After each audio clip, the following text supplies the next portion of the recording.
never seen myself as just one thing, and I made sure no one else could either. By staying true to myself, making my own path, rising above expectations, and opening the door for others to be their true selves. The first spirit, made with VSOP Cognac, finished in bourbon casks. Martell Blue Swift, soar beyond the expected. Checking in. Good afternoon, good evening, and good night, depending on where in the world you are joining me from. I am 𝐿𝐿uminati, Crypto Caribbean's very own, and this is the Crypto and Cognac podcast show. As always, fueled by my friends at Martell Cognac. I'm having some VS this evening, some golden loveliness. And this evening we're going to chop it up. We're going to talk a little bit about some interesting happenings across the world as it relates to crypto, as it relates to regulation, as it relates to what the government is doing and what the governments within the governments are doing about what the government is doing. Yeah, interesting times. We have interesting times ahead. As always, guys, I am not a financial advisor. This is not financial advice. Also, just because of the nature of what we're talking about this evening, I want to say that I am also not a political scientist. So this is not political advice either, right? This also, a lot of what we're going to talk about this evening is very much related to the US situation. I'm going to kind of talk about how that may differ from the situations in other places, because we're going to talk about the central bank. But some of the key things to note as we discuss the central banks is that the Federal Reserve Bank in the US is a little bit different, and their structure is a little bit different to most central banks across the world. One key thing is that they are privately held. They are not a body of government. They do have some responsibilities. Congress has specific oversight for them. They are made up of one central body, as well as they have 12 regional banks, I guess regional state banks dispersed across the US. So that's a little bit about that. We're gonna just touch on a little bit about what are CBDCs, and we're gonna really get into the fact that some politicians across the US are popping up in defense of the people, with hesitations and some with outright fears as it relates to CBDCs and the introduction of CBDCs, central bank digital currencies.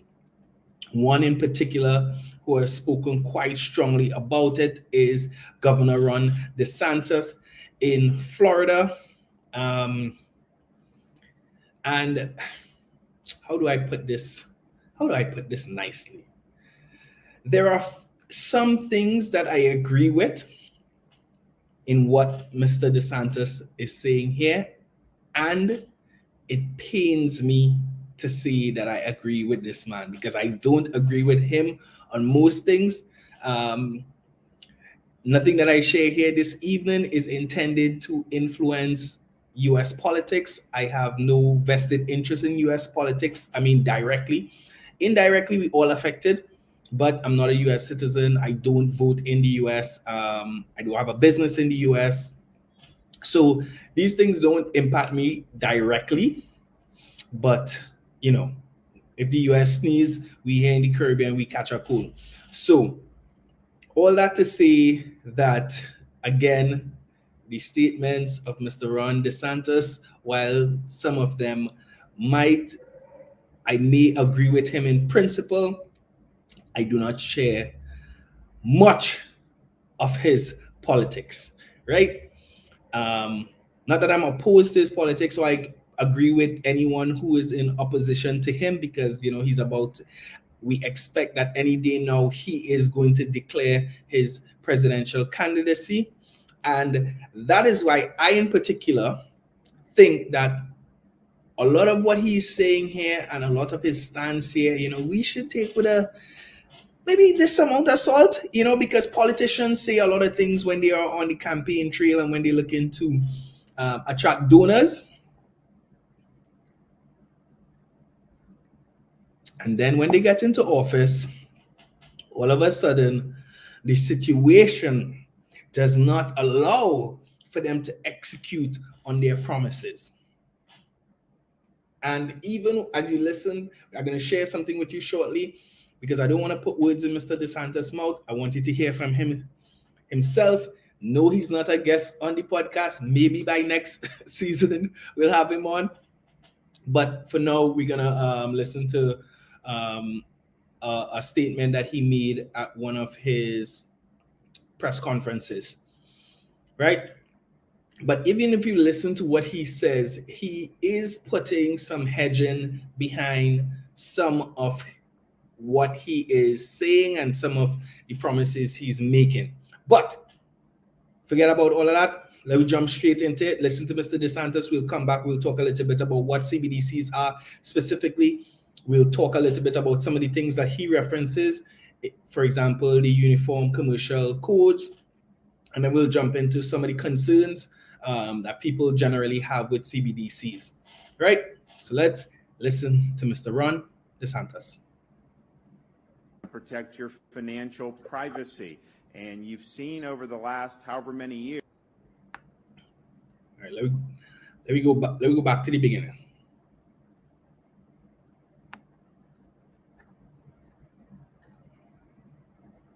Why are we having technical difficulties? All right. We're having some technical difficulties there. Let's try this one more time.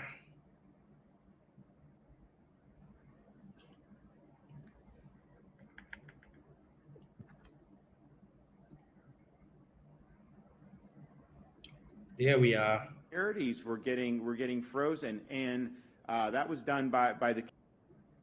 Okay. Part of the reason that we're here today is because we want to protect your financial independence. We want to protect your financial privacy. And you've seen over the last however many years, particularly with things like COVID, you've seen governments really crack down on people's ability to exercise their basic rights. If you remember when the truckers in Canada were protesting those draconian vax mandates, they were raising money, they were doing things. People were getting their bank accounts frozen. The charities were getting frozen, and that was done by the Canadian government. And so you see, this is the type of power that some of these governments want to exercise. Now, we've always thought, hey, that could never happen in America. But I think we've seen over the last few years just how fragile the freedoms are. And I think you see there's a lot of people gunning for freedom here in the United States because it conflicts with their ideology. Another piece that started to develop is the idea of creating what they call a central bank digital currency. And this is something that Joe Biden announced, I think last year, to say, hey, we need to study this. We need to see what would happen with CBDC, how that would work. And I don't think they would have done that if they don't intend on implementing this.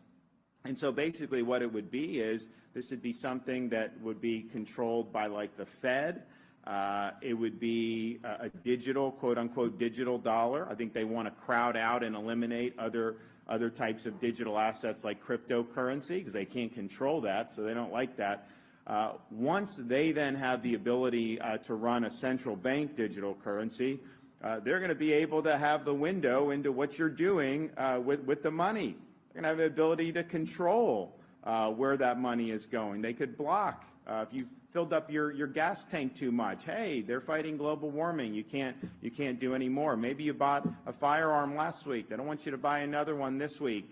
So that would empower the government to do, I think, a lot of things that would not be conducive to freedom. Now, people will say, oh, well, they're not going to do that. That's not what they want to do. They just want to, make it more efficient to do like cross-border, all this other stuff. And, yeah, maybe that's what they'll say. But I think that anyone with their eyes open could see the dangers that this type of an arrangement would mean for Americans who want to exercise their financial independence and would like to be able to conduct business without having the government know every single transaction that they're making in real time. And sometimes government will do things where they provide kind of a benevolent rationale for what they're doing, but it's really nothing more than a wolf in sheep's clothing. Well, I think with central bank digital currency, this is a wolf coming as a wolf. This is something that will be a massive transfer of power from individual consumers to a central authority. And that's just fundamentally antithetical to a free society. Now, why are we doing this? If Biden's just studying it, why would we want to get involved in Florida? Well, I think what's happened is you started to have a movement among the states to actually add CBDC to their uniform commercial codes. And this was something that was pushed by a lot of powers that be, that you do that.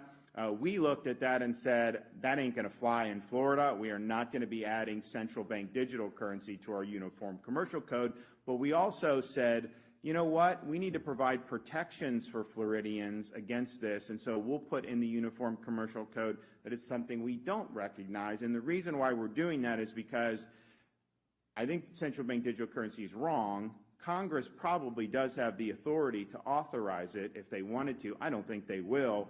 But what the Fed has said is, well, we're going to consult with Congress. We're going to consult with the executive branch before we do anything with respect to CBDC.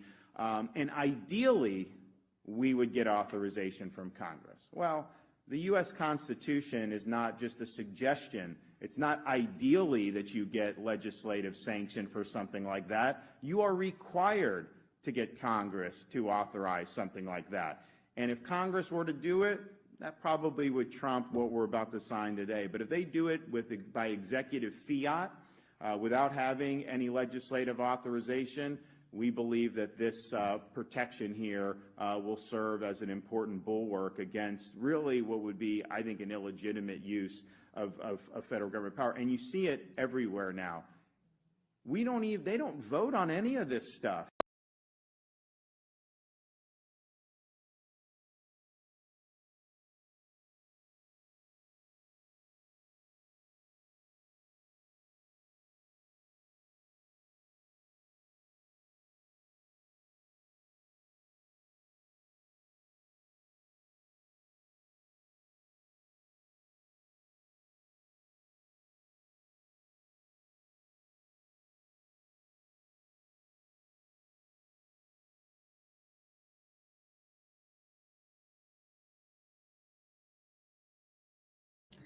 Yo, Stephen, they're really trying to sabotage us.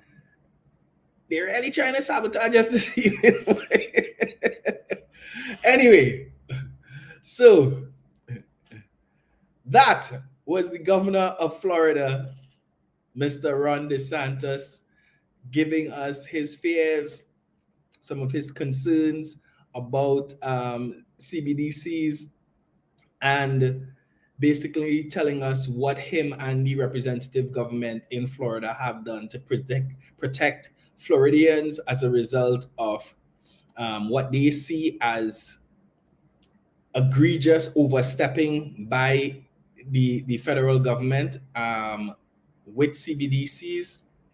He didn't say it in this particular conversation, but a lot of people have spoken about CBDCs in regard to, or with regards to, its overstepping of its bounds into contravention of the Fourth Amendment of the Constitution of the United States of America. Now, the reason I want to take what Mr. DeSantis is saying with a pound of salt is because he has used a lot of clouded terms like, we believe, and well, he outright said that, what, if Congress decides to approve CBDCs, it have nothing that this law that they have written into power can do about it. But overall, I think his concerns are well-founded. Are they his genuine concerns? I don't know. Again, I say, politicians on the campaign trail tend to say a lot of things. In this particular speech, in this particular conversation, he was, in my opinion, playing to a few different parties, to the crypto industry. I guess he saw how much money the Biden administration got in the last election. He was playing to gun owners and the NRA. He knows their support is integral, especially in the Republican primary race that he's probably going to jump into as early as next week. He is courting energy companies, talking about, CBDCs impacting your ability to get gas at the pump and stuff like that. So to me, there is some truth. There's a lot of truth, but there seems to be a bit of politicking. Again, I don't know for sure, but I would just say not financial advice, not political advice here, right? But let's just take a little step back, touch on what are CBDCs overall, right? So CBDCs are central bank digital currencies, and they're basically digital tokens similar to cryptocurrency that are issued by a central bank. So the technology on which these CBDCs will be built on, it is blockchain technology, which makes them cryptocurrencies. The difference is they will be centrally issued, unlike like a Bitcoin, which is a decentralized cryptocurrency. Now, again, like I said before, a lot of people have had concerns about CBDCs as they think that it infringes on their Fourth Amendment. Americans, they're very, very particular about two amendments in particular. Well, I would say there are four you always hear about. The First Amendment, the Second Amendment, the Fourth Amendment, and the Fifth. I plead the 1, 2, 3, 4, Fifth for more Dave Chappelle fans, right? And the Fourth Amendment basically says that the right of people to be secure in their persons, in their houses, in their papers and effects against unreasonable searches and seizures shall not be violated, and no warrant shall be issued, but upon probable cause supported by, I know what that is, or affirmation, and particularly describing the place to be searched and the person or thing to be seized. Now, what that basically says is that, a person shall not be unduly searched, have their property seized, or have basically their privacy violated without any prior knowledge of or suspicion of having done something wrong, right? And what CBDCs will basically allow is for the government to have complete oversight and visibility of every single financial transaction that an individual was to undertake, which means that they get to see and search your financial records real time. Because CBDCs are cryptocurrencies are code-based, smart contract-based. It means that they can set up the ability to seize your funds, like he referenced the trucker protests in Canada and what happened with their bank accounts. In this situation with CBDCs, the government would not have to go to the banks and ask the banks to seize the funds in people's accounts. They would be able to do that at source Let me not hear me.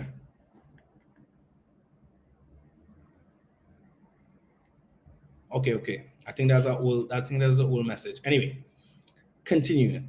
Yeah, so the government will be able to do that at source. When you think about IRS, the IRS right now can reach into your bank accounts and seize your funds. With CBDCs, they will be able to do that, even easier, right?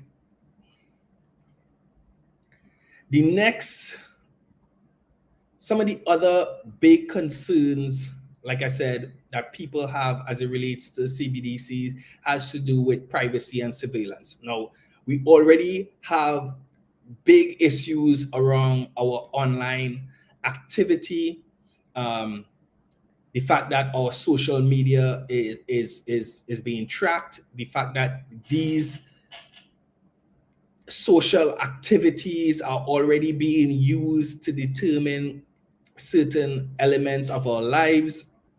For example, when applying for a US visa, they ask you to submit your social media handles for the various social media platforms. So from Instagram, Facebook, TikTok, all of these, they ask you to submit that.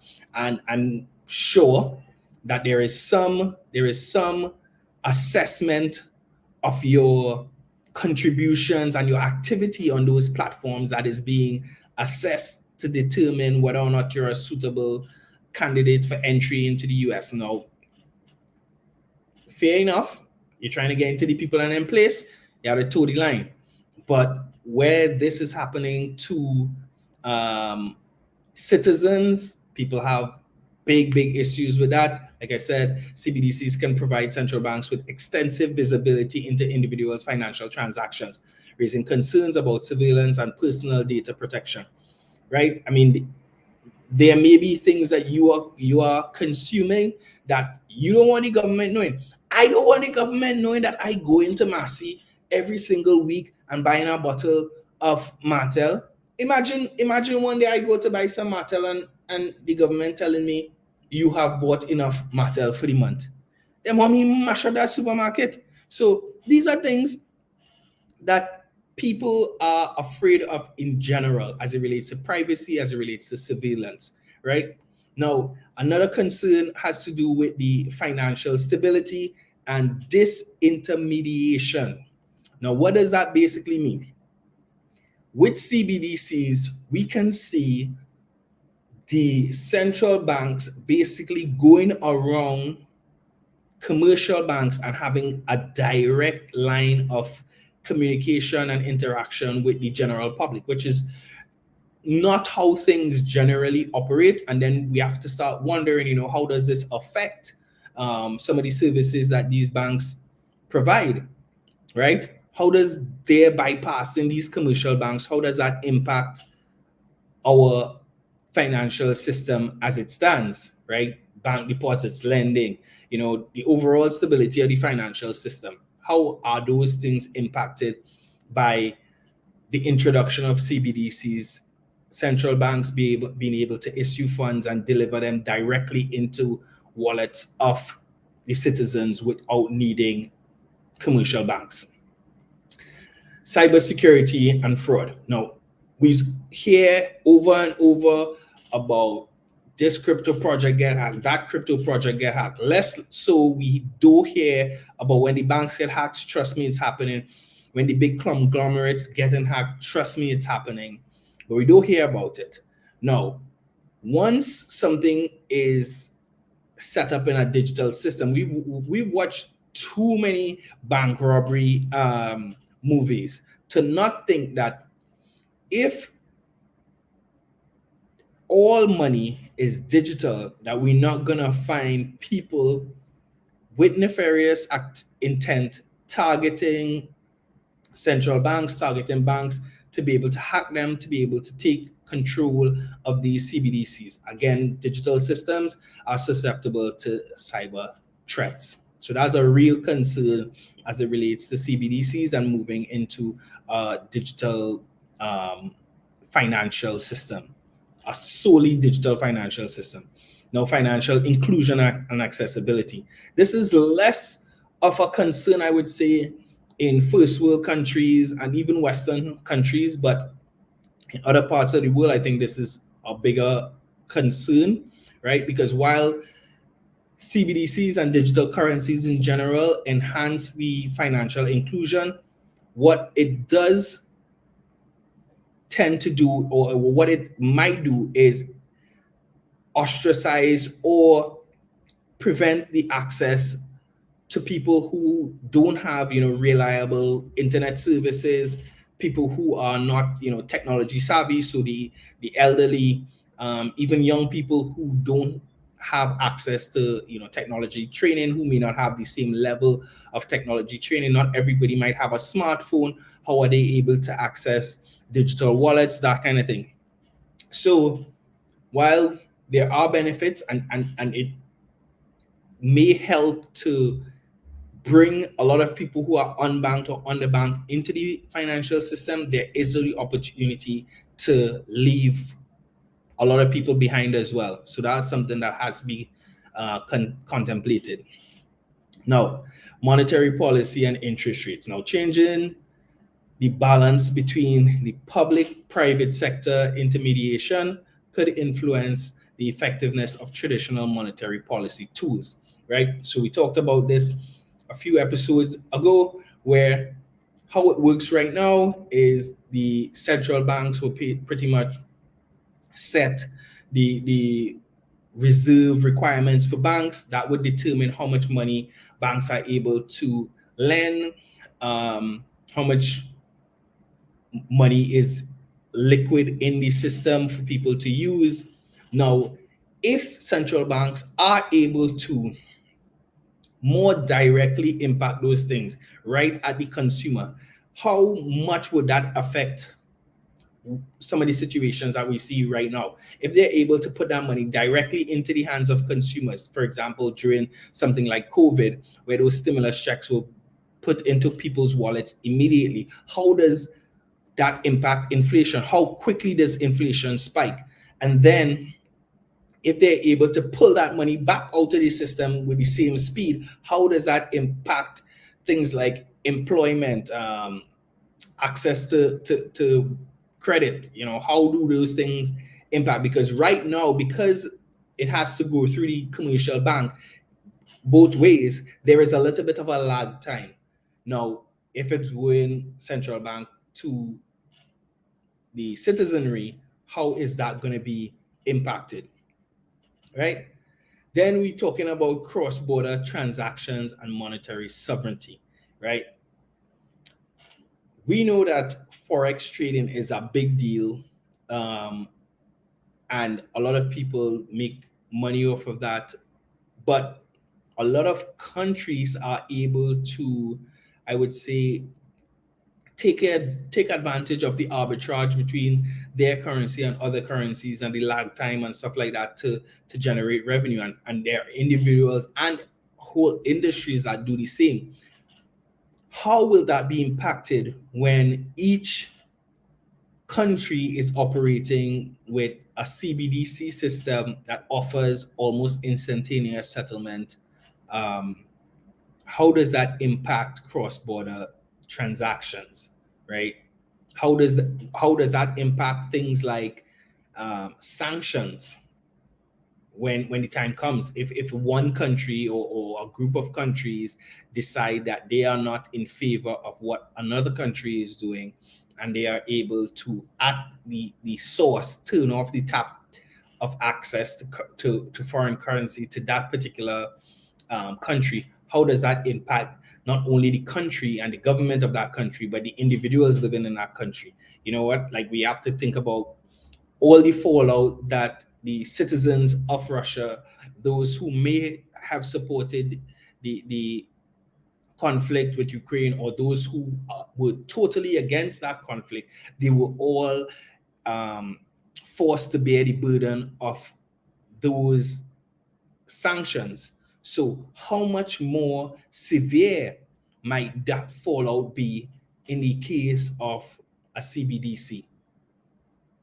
Also, we have to talk about transitional challenges, right? So we talked about the people who may not be up on the technology, but just in terms of getting the existing currency out of the system, so pulling the cash back out of the system. And we know that that is a significant challenge because we still operate a very high cash economy. The US particularly, a lot of the physical US currency that exists in the world right now is held outside of the US, right? So how do they manage the process of moving from that cash-based economy to a digital CBDC driven system, right? That in itself has a lot of challenges. How does that impact how people have faith in the US dollar versus a new digital US dollar, right? So all those things have to be taken into consideration, right? Now, Mr. DeSantis would have talked about the Uniform Commercial Code, and I just wanted to touch a little bit on what that basically is. But that basically is a standard of laws that are held across all the states in the US that kind of helps them. It basically sets a standard for how commerce is transacted, how transactions take place across different states, because each state has their state government. So just making sure that the laws intersect, the rules intersect across different territories, and those basically impact things like general provisions, stuff like sales, commercial papers, bank deposits and collections, letters of credit, bulk sales, warehouse receipts, bill of lading, and other documents of title, investment securities, and secure transactions. So the Uniform Commercial Code basically talks about how those things are dealt with across the various state borders to make sure that everybody is speaking the same language when they put things in place around that. So yeah, so far, Florida has introduced a law banning CBDCs. Texas, I think, has introduced a law as well. Some of Florida's neighbors have introduced or are considering laws themselves. I think it's something that we're going to see become more and more prevalent and more visible, especially as we get into the US primary battles, and then on the campaign trail, the presidential campaign trail. I think this idea of individual sovereignty, this idea of privacy, and the state not impeding the God-given rights of citizens, I think that's going to be a big talking point, especially with everything that has been happening in the US around gun control. It seems like every other day there's another mass shooting. I think that's going to be a big topic. I think cryptocurrencies and Bitcoin are going to be a big part of that conversation. I think it's going to be a buzz topic. I think every single candidate is going to have to put forward a position on cryptocurrencies in general, CBDCs in particular, their position on that, how they intend to introduce it. I think there's going to be a lot of debate about how Congress should view it and how Congress should be influenced by different positions. I think it's going to be a big talking point for the next few years.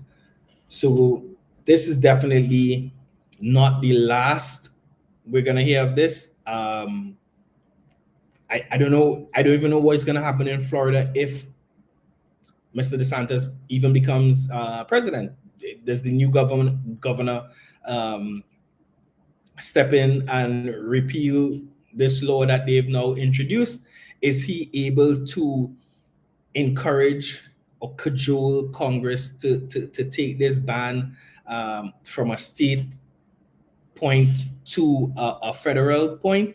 Are we going to see the ultimate ban of CBDCs across the United States? What does that mean for CBDCs across the world, as the US is very influential, especially in the financial markets, especially with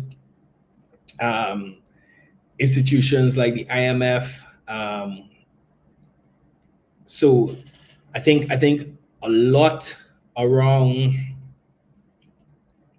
our future financial landscape is most likely going to be running on this next electoral campaign. Clearly, the other Republican candidate that we know of, the earliest announcement of a Republican candidate, former President Donald Trump, he has himself 2 NFT collections. So he seems to be pro-crypto, even though initially his stance seemed to be very adversarial towards crypto in the early stages back in his last campaign. Maybe he's had a change of heart. Maybe, the coins that he's making has helped him to get to that point. Well, there is a lot of conversation happening in the US about which regulatory body is responsible for cryptocurrency regulation, whether it's the SEC, whether it's the CFTC. Are cryptocurrencies securities? Are cryptocurrencies commodities? Which cryptocurrencies are securities? Which cryptocurrencies are commodities? Can cryptocurrencies be regulated under the current and existing framework of laws and regulations? I mean, there's a lot to be discussed. This is not something that is going to happen overnight, and nor should it. These are, I think, big issues that should be done with a lot of research, a lot of consultation. And for me, that has been the biggest disappointment as it relates to how governments have taken on their position as it relates to this industry. Too many people from the traditional financial sector, from the traditional financial industries that ultimately are under threat by this new financial system, they are the ones making decisions, and that can't be fair. That does not foster innovation.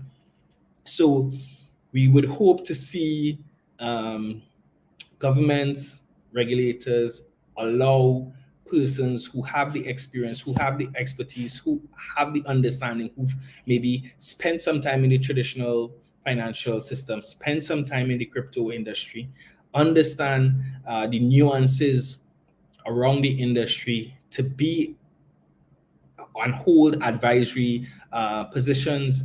Yeah, I mean, you're right, Stephen. I mean, we have people who are lobbying politicians who are, being impacted by some of the benefits of crypto, like Western Union and MoneyGram, whose whole business model is pegged on whether or not they can facilitate, manage, and control cross-border payments. You know what I mean?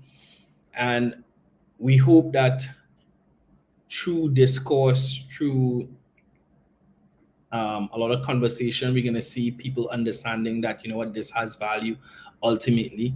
And the people who really are wise are going to jump on board, and they're going to use the technology and use the opportunity to enhance their business, make their business more efficient, reduce their costs so that they don't have to make, charge these exorbitant fees in order to, turn a profit. But I will go see. I will go find out, right? At the end of the day, we operate primarily in a very capitalistic society. Like Stephen says, everybody is interested in filling their bags. We not anti filling your bags. We all about it. The freer the bags, the better. You know what I mean? But it has to be done in such a way to benefit the masses and not just a select few. It's something that we want to see happen in crypto as well, because crypto is becoming very much like the TradFi space, where it's a small group of people who hold all the power, and that goes against Satoshi's initial intent for the space. So lots of growing to happen. And yeah, we'll be here to talk about it.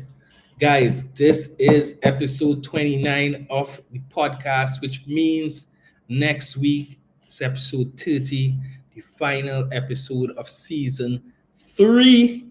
Be here or be square.